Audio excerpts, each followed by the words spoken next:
Jomba, mimi nisikilize nikwambie kitu kimoja.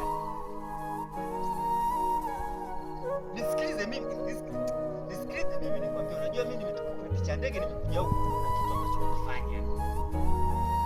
Kitu kizuri. Shamu sasa kufanya kazi ya kutengeneza mashimo. Yaani kuna mtu kaniita tu kwamba, "Oya hey. John tengenezee kishimo." Jomba, mimi sikuficha yani. Njoo mara moja. Kamba kiatu mwanangu hapo. Mbona hamna sasa? Umeangalia kwenye begi vizuri? Kwa hiyo kamba kiatu naweka kwenye begi rafiki.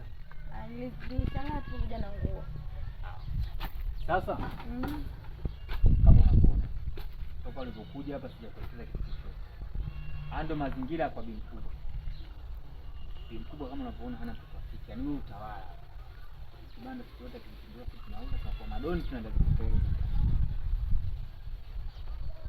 Sasa mimi nataka nikuelekeze mazingira ya hizo hapa nyumbani. Wewe una control vipi na bibi kubwa na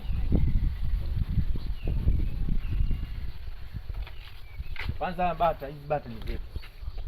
Unaona kama unavyoona hapo mnyamia ile unaangalia mazingira kama kulimalima nini angalia. Hapo kuna ndizi hapo. Umeona hapo paka mazingira paka kule yani. Huko paka kwenye kimwembe kule. Kwa mimi nakutegemea wewe. Mimi nikitoka nini fresh unajua? Tawala. Sawa. Mimi nakupenda sana jamani mtoto wangu. Sawa, nimekuelewa.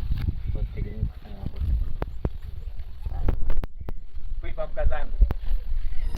Kila anayekuja kwako na muamini sana.